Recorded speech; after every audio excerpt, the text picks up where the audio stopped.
You're listening to the Spirit Podcast.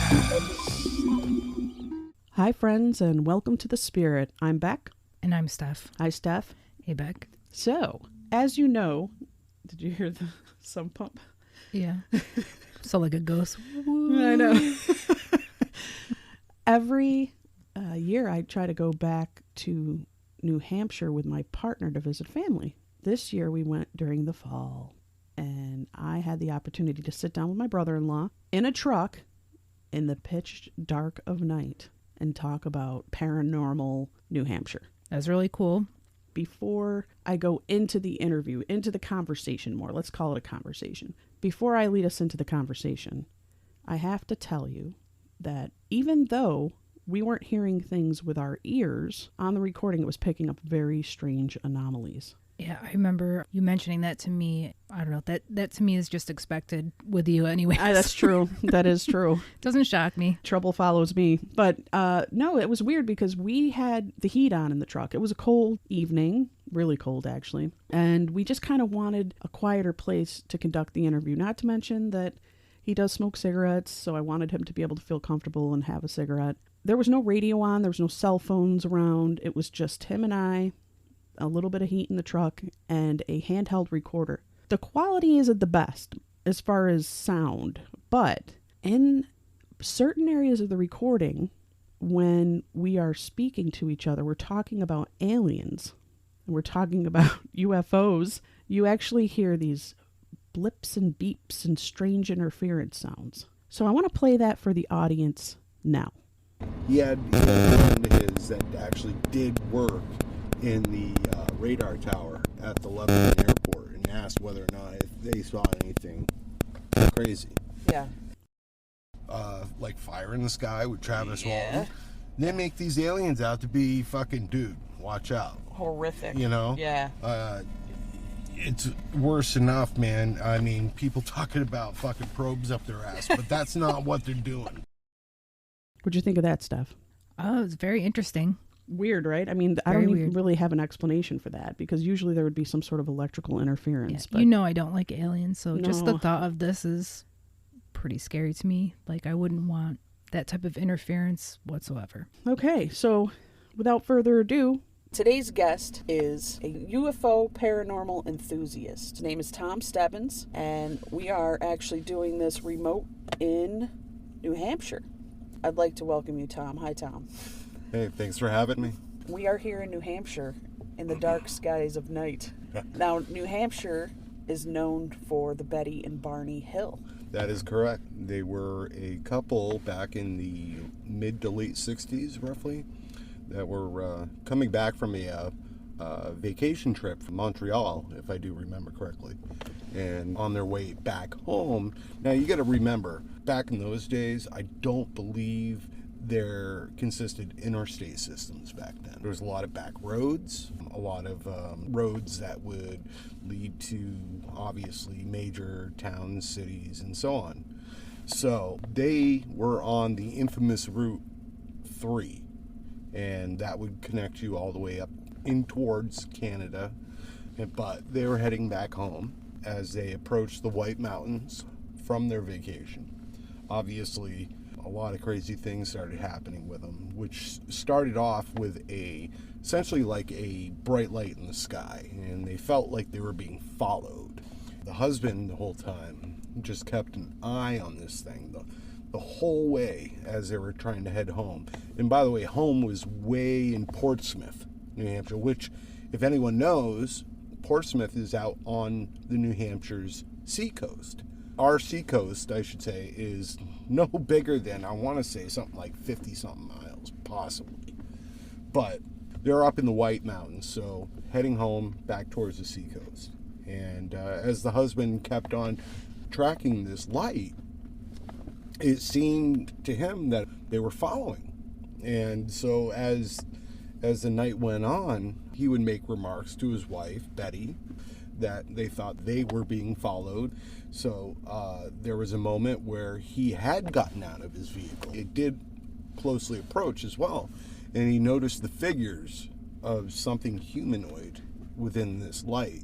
looking back down at it. With that being said, from any possible encounter out there over the years that people have witnessed such things, or even abductees in general, like they get that feeling in them that like something isn't right, something is going on, and I'll tell you, I'd be with them. I don't know about you, but, you know. Do you notice if it's more prevalent in the area closer to Betty and Barney, or is it just the whole state of New Hampshire, or? You know, that's a good question. Very good question. I mean, it's funny because, like, as I have certainly researched and looked into this whole story of theirs, as time has gone on as well, like even up to this point. Now, if anybody is familiar with New Hampshire and the White Mountains, I'm going to just put this out there.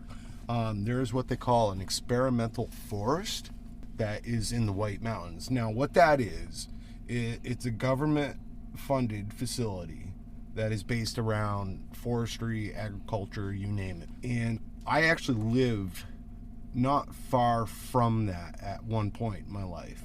And so, of course, I was tempted to find it. I wanted to see what this thing was all about, right? Well, let me tell you what, it's funny because you could go in, no problem. There wasn't like anybody flagging you down. Well, the main entrance is open. So you keep just driving in, and once you actually get into the thick of the wood, past their, I don't know if you want to call it a laboratory or just their facility in general, but once you get past that point, the roads, for as far as the eye can see, it keeps going and going and going. I've never seen anything like that in my life. At the time, you know, I kept driving in, and there were a lot of other roads that led to other sites. Split-offs? Yeah, split-offs, if you will. Right to the left, you name it. Well, it's funny because, like, in some of those, or I should say majority, are all gated. Okay. So, I don't know. I mean, like, to me, you know, it's the typical, oh, government, what are they doing here? You know, what are they doing? Why is this blocked off? You know, why is this gated off to the rest? But it's so funny because this is within the heart of the White Mountains itself. And I've heard a lot of skepticism by other people around the local area that claim to say that there was an actual Air Force base deep within the White Mountains. That's also where they pulled a lot of fighter jets. I've even seen Hueys, you know, flying overhead. A lot of people have said, well, hey, there's a secret base in the White Mountains.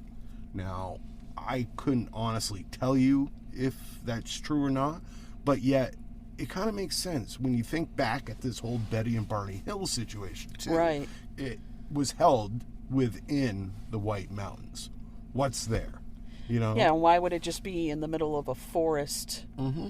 If it's just a forestry, why would it be all gated as much as it is and hidden deep within? Wouldn't you think it would be more exposed to the public? You would think so. For tours on fauna? These gated roads or gated off roads or whatnot. I mean, this is a real deal. It's funny to me because if it's only something to do about forestry and agriculture, why is it that big of a deal? Right. Now, you know, hey, it is what it is with that. I mean, without a doubt, like, hey, they're keeping the public away. They don't want something that's destroyed, that they're probably calculating certain, like, growth patterns of certain trees or whatever, and they don't want any human interaction or any type of human prints other than themselves being there. But with all the history and all the backstory to the Betty and Barney Hill, it just seems like, hey, it's another typical, I'm not going to say Roswell because it's not, but it's pretty freaking close if you ask me. Now, have you personally seen anything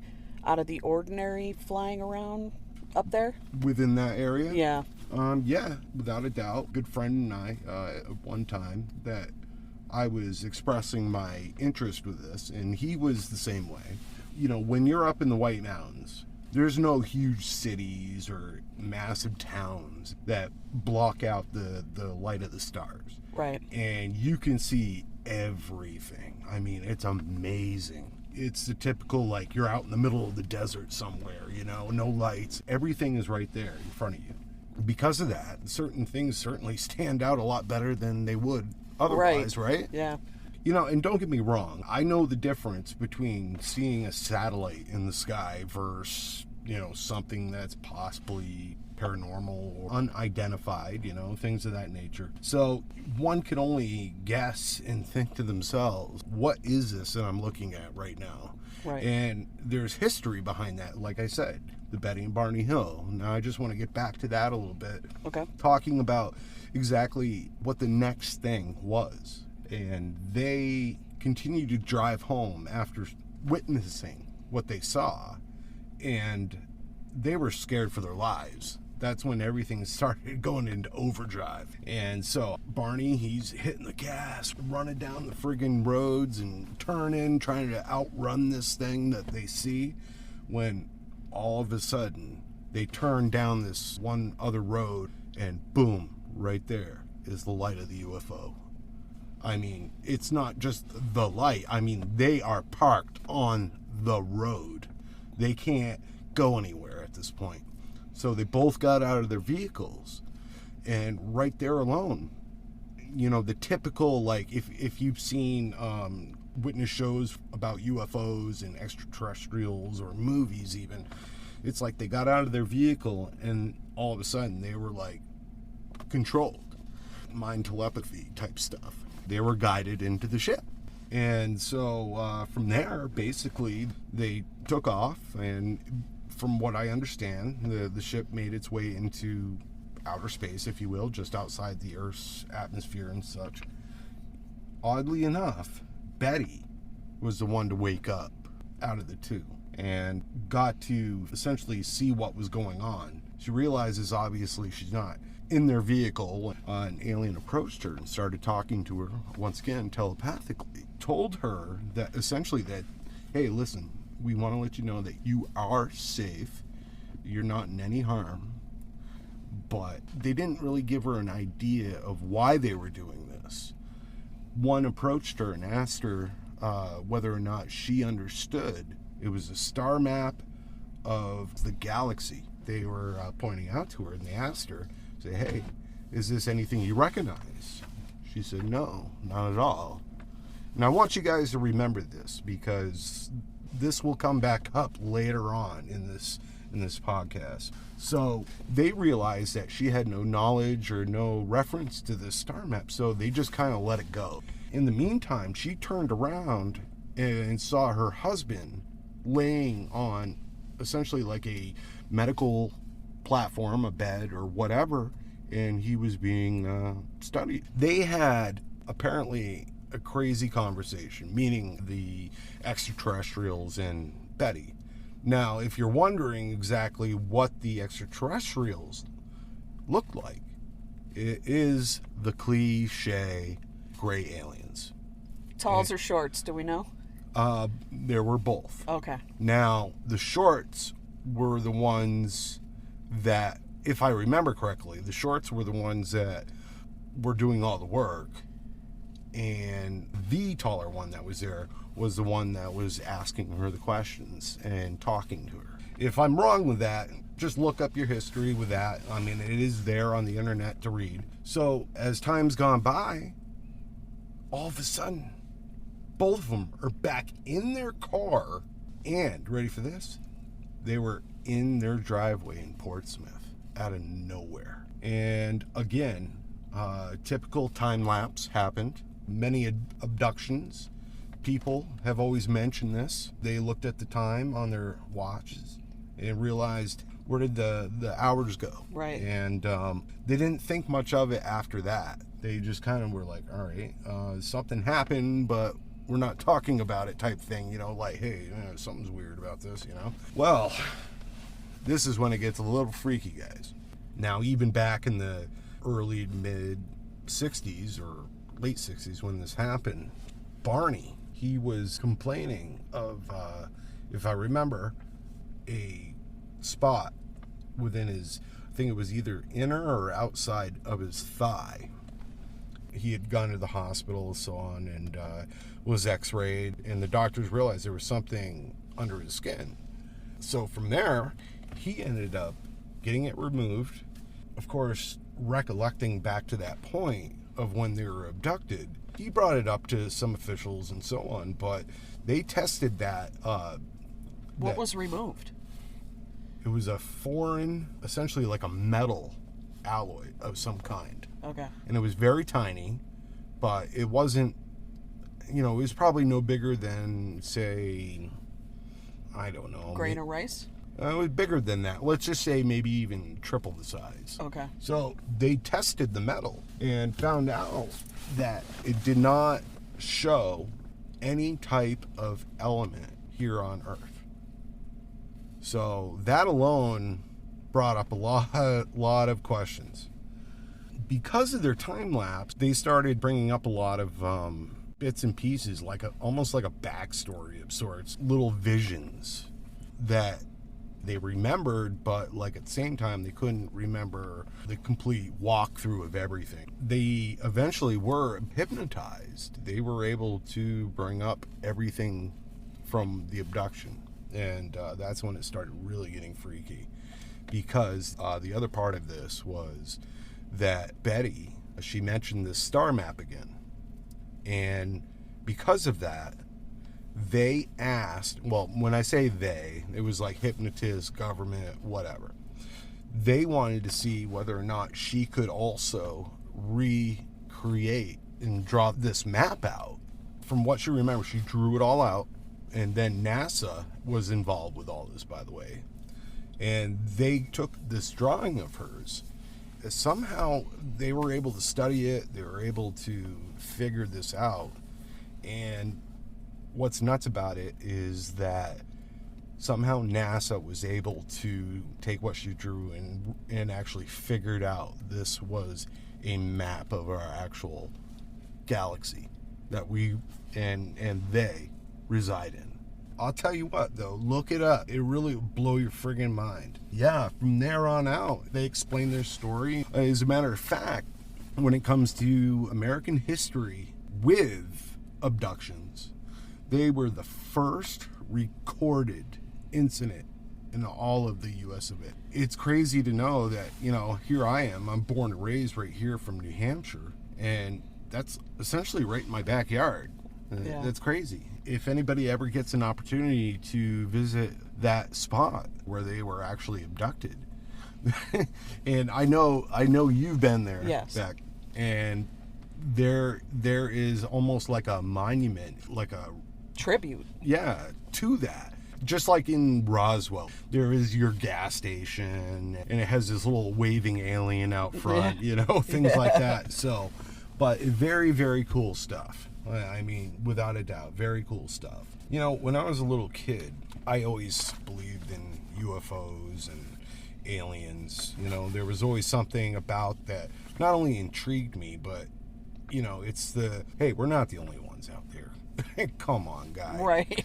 I mean, that's just stupid. I'm with you on that one. I mean, especially with all this information nowadays. Oh yeah, everything that's getting dropped in 2020. Yeah, and but put it in perspective, whether it be NASA or anybody else, that they're finding not only all these other exoplanets and solar systems and galaxies that are light years away. I mean, some of these places they feel are within inhabitable zone of the sun that they rotate around. I don't have any reason not to believe it. That we're the only intelligent life in the universe. It's just stupid for people to think that. Right. As a kid, I always saw certain things in the sky that always intrigued me, and maybe when I was really little, I didn't know too much about, hey, what am I looking at? Is this a satellite? Is this possibly an airplane or whatever? But as I grew up watching certain shows, legitimate shows, none of this stupid bullshit out there that people just make for a buck, I will go to the extreme to really figure it out myself. I'm not going to say, oh, there's a light, that's a UFO. Right. You know what I mean? I'll do the work behind it to make sure whether it's something that's legit or nothing at all. It's stupid for anybody to just jump the gun like that, because obviously you look like a moron. Quick story though, I think the real first time that I can honestly say that I saw what I saw this is before my son was born. So my son was born back in 2014. Me and the missus, we've been together for nearly 14 years now. I know that much. So he wasn't born yet. But we came home from a family function. It was in the month of February. And I remember it was so friggin' below zero, man. I mean, friggin' cold, cold, cold. And we were on our way home, and we got home. We settled inside, and once we started relaxing, I said, well, hey, I'm going to go out for a smoke. So I bundled back up, got out to the front porch, and when it's wintertime, there's a lot of moments out there where, of course, the stars are just out and about, crystal clear. This incident right here was crazy. So I lit my cigarette. I stood outside looking at the sky. And as I was looking over the sky, almost like in a panoramic view with my eyes going from right to left, then there it was.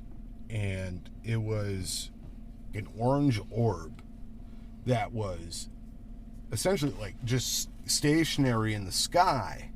But this wasn't like so far in the sky that like, hey, wait a minute, you know, it could be a satellite or whatever. No, this motherfucker was no higher than a passenger plane without any question. And as soon as my eyes locked onto that, I knew right away. I was like, I got to grab the woman. I was like, I cannot have myself just be the only person to see this, because otherwise, like, oh yeah, you're making it up or bullshit. I went in, babe, you need to check this out. You need to come out here and look at this. And she got, I'll never forget, she goes out, right? I point it to her, and automatically she looks at it, split second, fuck this, I'm going inside. And not because of the cold, it's just because of the friggin', like, it was terrifying. It almost like put this feeling over you. I was going to ask you about that, the feeling that you got, because we see many things in the sky. We see, like you said, sometimes we see a satellite, but sometimes we see stars that move around, and it's not a shooting star. But when you saw that orange orb, what feeling did you have? Well, I mean, the first thing, just like any natural feeling, was there was a piece of fright that came over me, without a doubt. But there was also like wonderment and curiosity. I mean, without any question. I mean, like, I don't know how to explain it. It was just like, internally, I knew in my being what I was seeing that night was nothing I've seen before. So, she ran. So, yeah, basically, she was like, no, I'm not doing this. That's what it was. So I'm wondering if intuitively she felt like an impending doom type of feeling or a helpless feeling. That's what I think she felt, was like almost that doom type, like, no, this ain't happening. What am I looking at? But I know something is wrong with this. You continued to watch this, though, when she ran in? Oh, I did, absolutely. And something happened after? Well, in a way it did, yes. Well, of course, it's and you may hear me say this a lot, and it's cliche, but I'll tell you what. I went right inside and grabbed my phone. And the first thing I wanted to do, I gotta record this, you know? Right, like, yeah. Why not? Yeah. Phones weren't like they are today. Right. So, like, the phone I had was like a tip. It wasn't a flip phone, but it was like an old Motorola phone. You know, it would slide one direction, and it would... No, it wasn't Motorola. It was LG phone. And I could slide up, and I'd have the keyboard, you know? I love that phone, by the way, back then. But the camera quality on that was, like, terrible. It was horrible. Yeah. Now, I felt like at least, you know, hey, sure, it's not going to be, like, high quality, but at least have some type of, like... Glow there. Yeah. And guess what? Nothing at all. It's the typical... And I don't get it. I don't get it about it. Like, they have some fucking, like, jamming device or something? You know what I mean? I have to agree with this. I mean, like, people out there all the time. You see all these fucking videos out there. People... And they're so shitty. And you almost know the ones that are fake because they're too good. And you're like, that's impossible. Mm-hmm. Because when you do tend to remember, which it's hard to remember in the moment to even grab that phone to record, and you do manage to record it, even if you had a really nice iPhone with the quadruple lens on it, I'm almost positive you might pick up a light glow, but it's not going to be enough to say, oh, absolutely, that is something out of that's paranormal. And it's true. Like, I don't understand, like, if there's like a like a reason behind it or what. I tried filming it, I tried taking a picture of it, and nothing was really happening. I did witness it eventually going away. So as I stood there to watch this thing, just again, you're imagining this orangish red type orb floating in the sky, no higher than a passenger plane, and all of a sudden it like brightened up, and then like the light kind of like shrunk in on itself, and then like poof, gone. I don't know how else to say it. It was just like that, not like a light going out real quick, because in a way it's like you did see it, go from that point and just kind of want to go zip across the sky, but it disappeared at the same time. So it's just weird. Almost like it was gearing up for warp speed. Absolutely. Okay. Absolutely.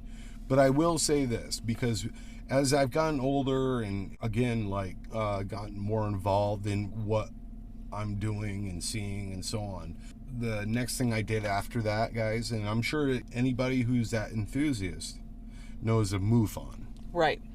And the one thing I did do was I reported my sighting. And for those of you who are unaware of what MUFON is, it's Mutual UFO Network. And usually most towns or cities have a MUFON specifically for that location, just so they can have records of the sightings.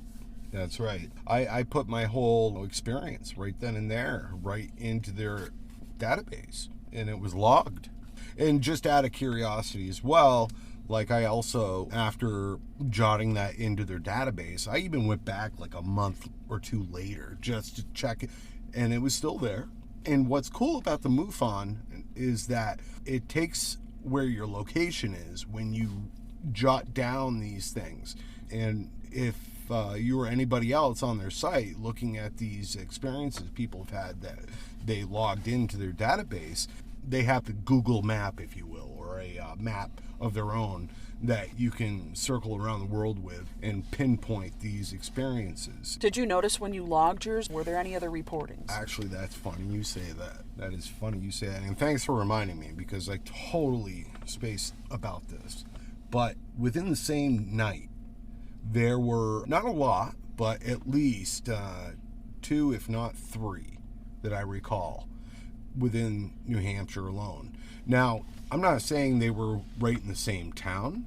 I know I didn't mention this before, but that sighting at the time was in the small town of Enfield, New Hampshire. I lived there for about a little over 6 years. There were other instances where people had witnessed something. And it's funny, those people also mentioned orange orb. So I knew I wasn't the only one. I knew I wasn't seeing things. I knew and it's validated. It's validated, but yet, I don't know these people. But I'm so glad that these people had the knowledge behind MUFON and logging it and being aware and believing. So I looked into their sightings, and they really weren't all that far off. You're talking like within, in retrospect, when I say not far off, even like 50 miles away. I mean, that's not in reality all that far. So if they're seeing the same thing, come on, man. Yeah. It's legit, man. It's legit. Didn't something previous to that date happen to you and your mother so that there was more than one witness? I'm going to say late 80s. I do remember I was certainly a little kid then. For some strange reason, man, when I was that little, I always liked going with my mom to go grocery shopping and things like that. And it was cool, too, because both of my sisters at the time, for whatever reason, didn't want to come. So I had that time with my mom, Right. We went grocery shopping, so on. And on our way back home, now, we lived on this, basically like a back road, but we weren't far from town. You can say that the road that we lived off of was just kind of like out by itself. So there was no street lights, no nothing, it was pitch black, by the way. It wasn't summertime. It was probably in the late fall, like we are now. So, you know how it gets dark early. And so we're heading home, and we were on the straightaway. And all of a sudden, I'm in the front seat. She's there too. And this massive, I want to say it's a fireball, but yet at the same time, you know, the first thing that came to mind also too was, hey, this has got to be an asteroid or a meteor coming to Earth or whatever. It was so close to us when it happened. It came across, it almost seemed like it wanted to touch the friggin' windshield. Wow. That's how close it seemed. And I remember both of us, I mean, we turned our head as quick as it came over just to see. And it wasn't, you would think it should have landed somewhere nearby for us to see it. And nothing was there. No indentation in the ground, no hole, no burning anything, just there. Yeah, I mean, it was gone. Like, poof, gone. I don't know what that was. And even to this day, I'll randomly bring this up to my mom, and she's like, yeah, I remember that. It was so friggin' weird. It's these things you have no explanations for. That's what's the hardest part to explain, is like, you have no explanation. Yeah. It couldn't have been a meteor, because you know... It just, to me, it seems like if it was, we would have seen, just because how close it was and everything, would have, like, been right there. You know, it's funny, too, because that straightaway we were on, you know, right across the road was an old cow pasture. Okay, so it was wide open. When we looked over, it should have crashed or landed right there in that field. And it was like nothing. It was so fucked up, man. Like, and we were both, like, it's weird. You know, we didn't say anything about it when we saw it. And it's not like we ever pretended not to talk about it, because we eventually did. But anytime we brought it up in the past, you know, it's like, yeah, it not only was weird, but it should have been right there. Right. It should have been right there. So what did we see? You know, it's weird because, like, yeah, we have mountains, but where we are exactly here in New Hampshire, and I gotta just bring it up, is that they call it the Upper Valley for a reason. And because of that, if anybody knows how things were formed and so on and so forth, at least here I know of the Upper Valley.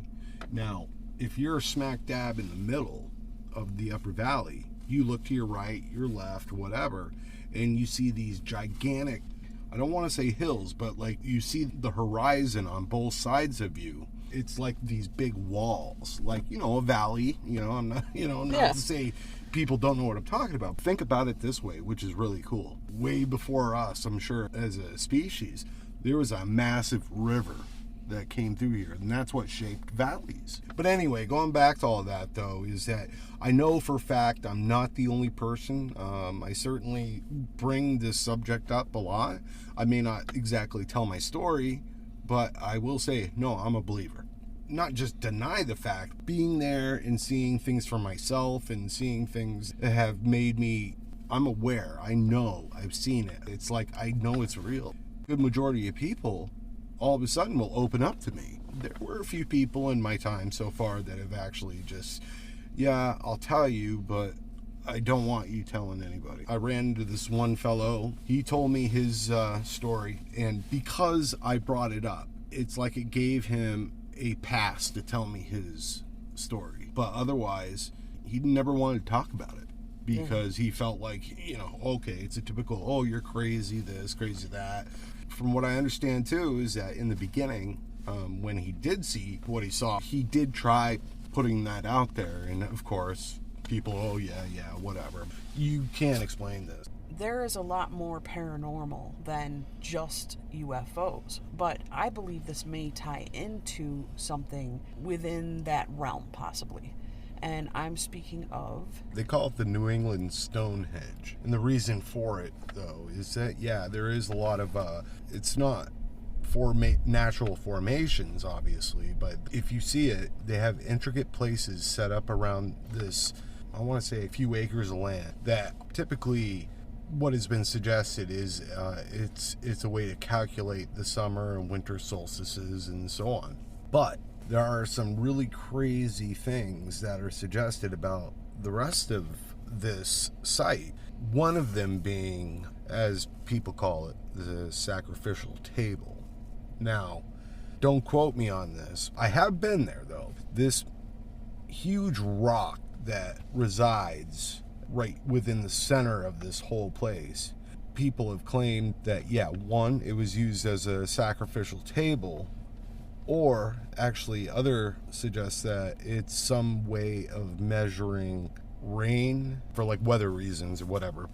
The stone itself is something like, I want to say like 4 tons. You look at it and how it sits and everything, you know that this rock never existed there in the first place. So essentially, like, it was moved somehow. We had heard about it on, and I don't know if people are familiar with this TV show or not. It's called America on Earth. One of his episodes was placed on this site. And I was like, no way. I never was even aware of it until that episode. And I was like, wait a minute. This friggin' thing is basically right in my backyard. And I can't believe I'd never heard of this. So we took the time out of our summer to head down there and check it out for ourselves. It's in a town called Salem, New Hampshire. Now, not Salem, Mass, but Salem, New Hampshire. But it's funny, though, because Salem, New Hampshire is not really all that far from Massachusetts. Heading down there and looking at it for ourselves and seeing the whole elaborate facility and setup that they had there to try to explain to people what they think it is and who put this here. Now, of course, they have multiple theories. One of them being the Knights Templar. Now, the guy who hosts this show, first off, let's just put it this way, he is completely hung on the Knights Templar altogether, and possibly the whole crusade, because as what was said, they basically carried, if not had, the bloodline for Christ. Certain things that are obviously there that they believe, when I say they, you know, archaeologists and stuff, not just this guy for this TV show, but scientific community. Correct. But then you also have other cultures that they believe.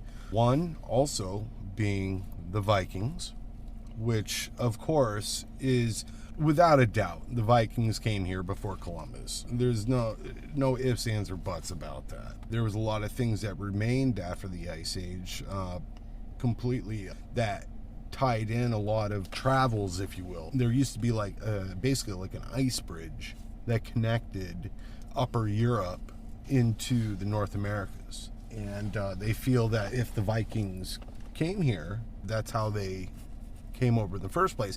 Now, don't get me wrong, they used ships and so on to boat across the world and things like that too, but that's something also too that you should just look in on, guys, because I'll tell you the ice bridge? Yes, the ice bridge is... Because I've never heard of that until today. No? Oh, okay. That's fascinating. And then last but not least, that I do remember, a biblical culture. They were a sea-bearing people called the Phaeacians. And they were known for making extravagant trips across vast oceans.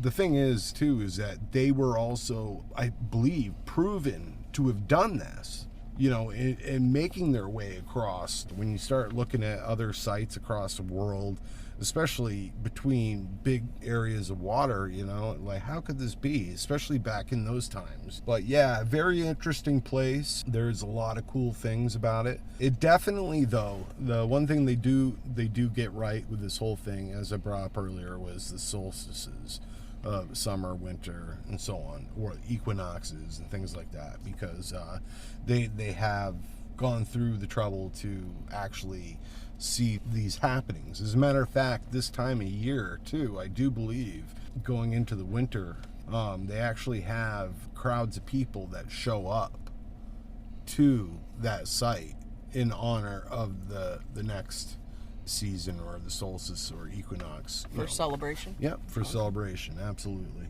So New Hampshire has definitely a history with UFOs, and there's bodies of water all throughout New Hampshire. And not far from you, actually, is a lake called Crystal Lake. And that's right. As a matter of fact, there is lots of small bodies of water all around New Hampshire. As a matter of fact, I do reside on one called Mascoma Lake. Our largest lake here in the state is called Lake Winnipesaukee. Pretty spread out, and it branches a lot in different areas of the state. Have you ever spotted anything paranormal within the bodies of water? There is, again, some history and rumor behind Crystal Lake. Once again, that is also in the same town I used to live in, of Enfield.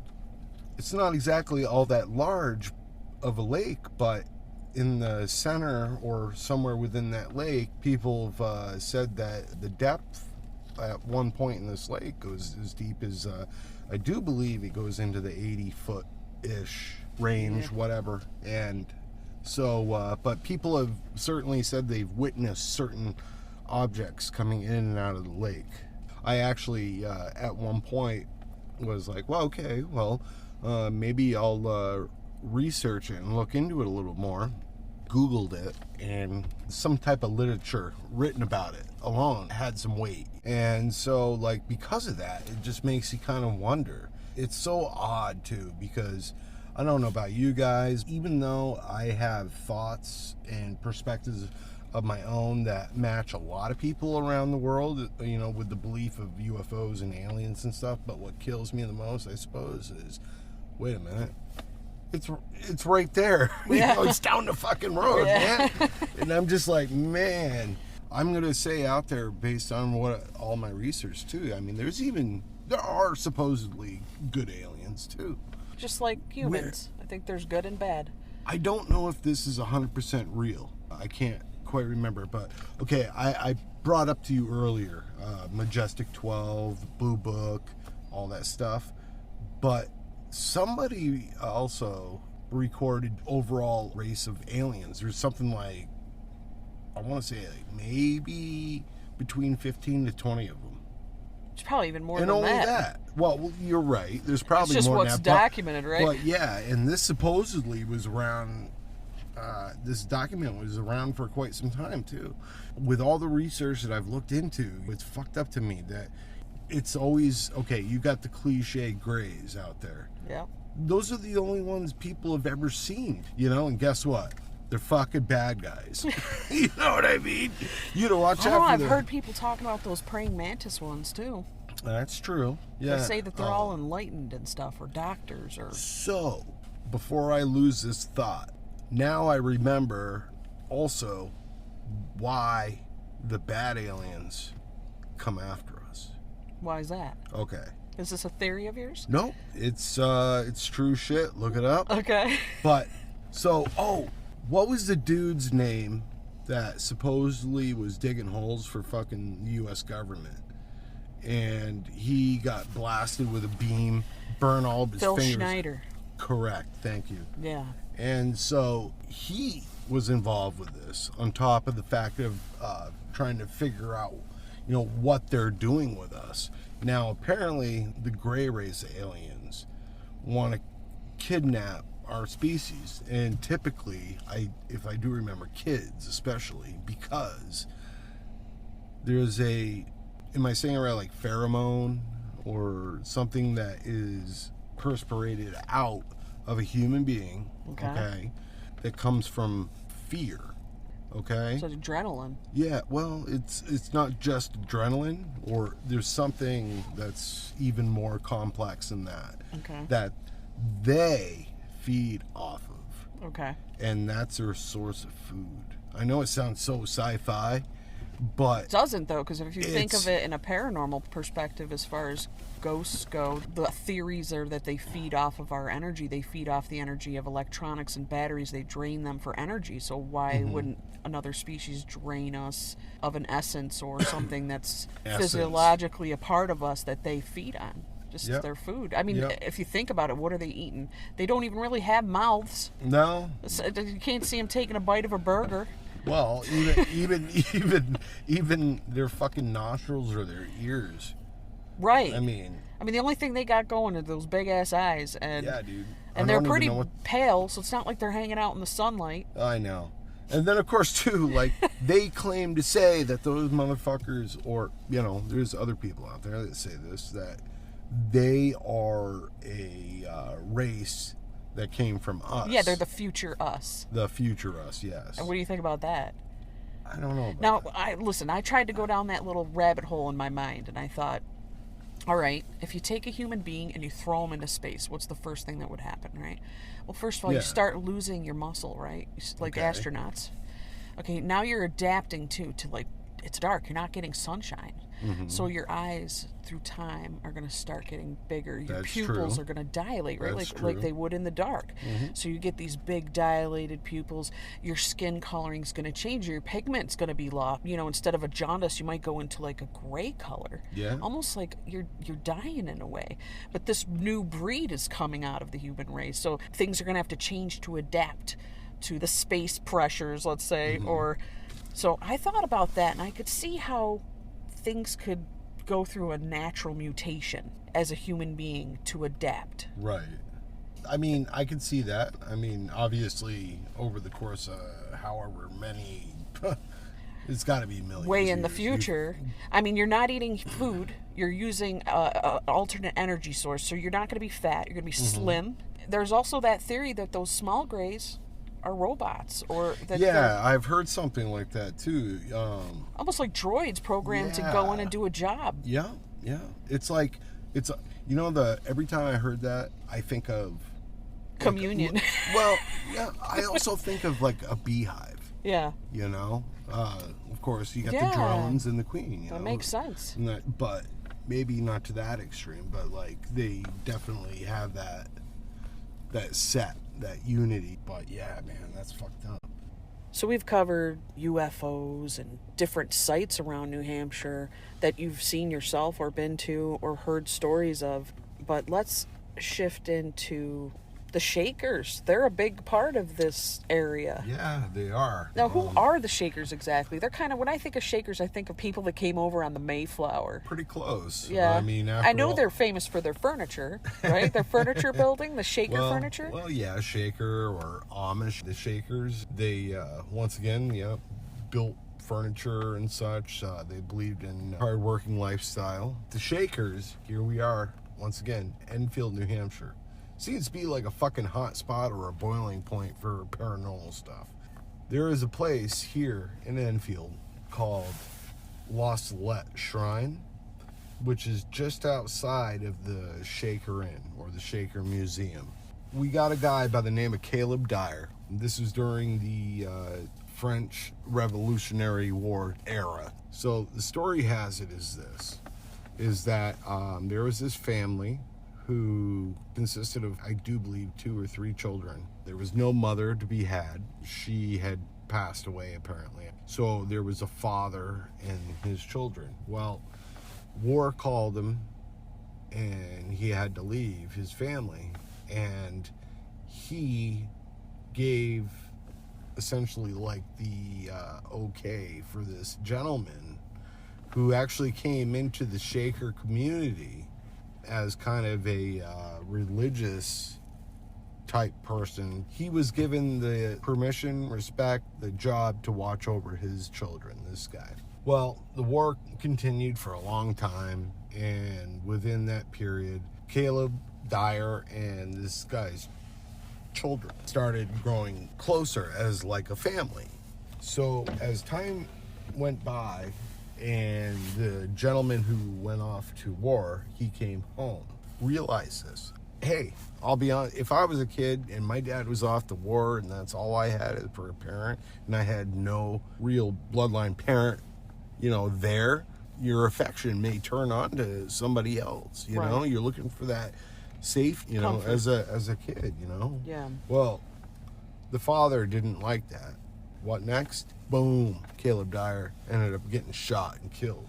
And his soul remains and haunts the area. What are the hauntings that are said to happen from Caleb?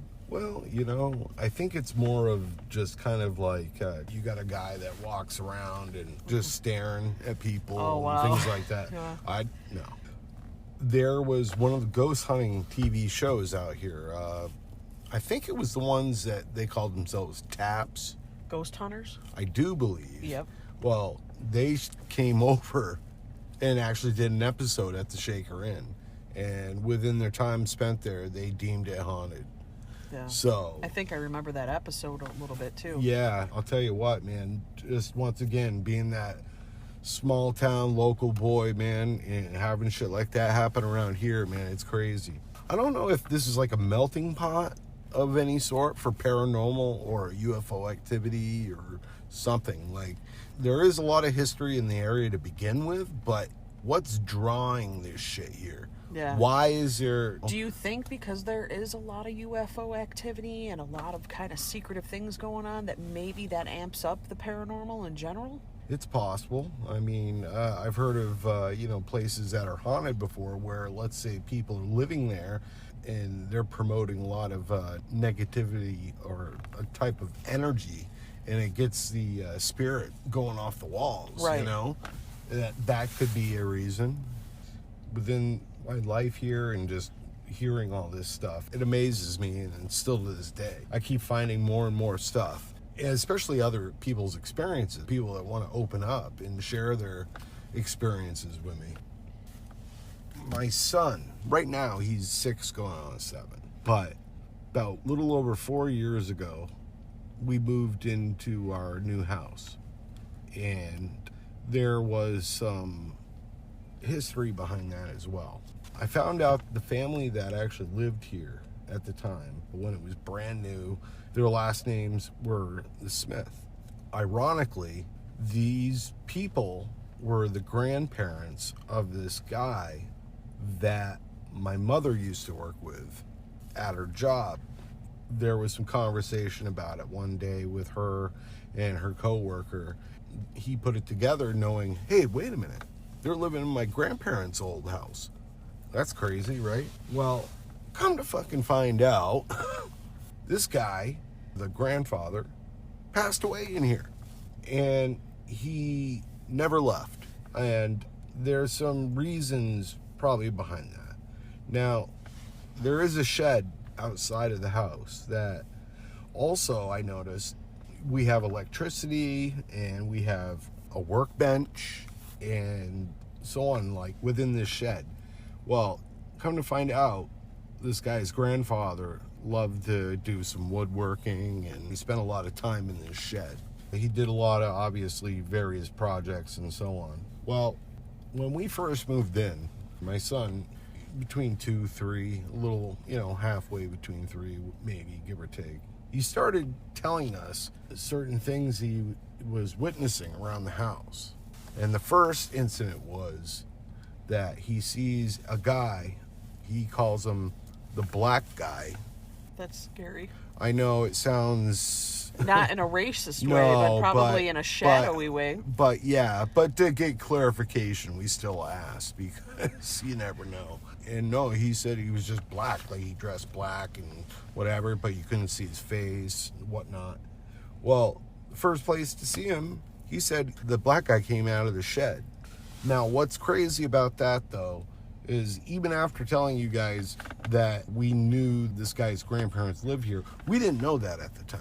And when my son was seeing this apparition, we made sure that we always remembered that, let alone some of the other things that the apparition was apparently doing, which now this is twisted. The guy was standing at the foot of the bed, staring down at us. And my son said he could see this. Man, oh man, like, I'm just going, why? We're not doing anything wrong here, I'll tell you that much. Your son could see this apparition, so yeah. It could see him, so he's going to get his attention. Yeah. So as time went by, that's when we found out that this guy, he loved his little workshop, and my son was seeing where he was coming out of and whatnot, and my son did explain, too, that he was an older guy. He knew he was there, and he would mention him a lot. It wasn't just one day and it was done. Now, I saw your shed, and your shed has a strange, kind of like a door in the front that opens up that Yeah. locks. And it's very odd. I wouldn't know exactly what the purpose of that would be. It's kind of like, to describe it better for the audience, it's almost as if you were going to keep someone captive in there and feed them. And you would open up this it's like door. a cubby door. Yeah. I don't know how else. I mean, you can't fit much through it. So you're talking about this door. Okay, you got the main door, of course, as tall as any other average size entryway, but it was built or cut out on the side of that door, a little door flap. So I'm going to say it's about 4 to 5 inches in height and in width. Right, like a square. A square, a small square.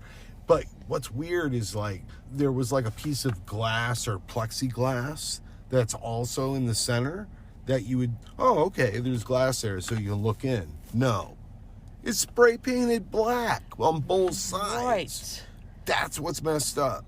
And get this, that little door on the outside, you can latch it locked. But you can't lock it from the inside or unlock it from the inside. Correct. So I'm like, why? That's really odd. Very odd. Thing of it is that people speculated before what that could have been, like such as a vent port type thing. He's inside his shed and he had a heater or something going. Okay, good point. Or that you could have feed been. maybe, but it has electric, so you wouldn't want to put a cord through Well, there. that's funny you bring that up, because that's the other idea someone had. And not that I've ever used it that way myself, but, I could see that a little bit. Maybe but, if you had something plugged in and you needed to hit the house with something, a sander or whatever, so you could see it for that. But why wouldn't you just open the whole door? That's the thing. Why couldn't you just open the door? I know. I don't get it either. But, very odd. Yeah. But, I mean, when it comes to the apparition again, I haven't heard too much about him since, honestly. But for the record, none of us has been hurt or taunted. Well, your mom had a shelf fall down on her. Oh, that's right. pulled down. Good call with that. I forgot all about that. Your mom was sitting on the couch at a gathering I just happened to be at, and it was like a family gathering. And she was sitting on the couch, and just so happened that there was a shelf that was nailed into brick, I believe, right? It's brick.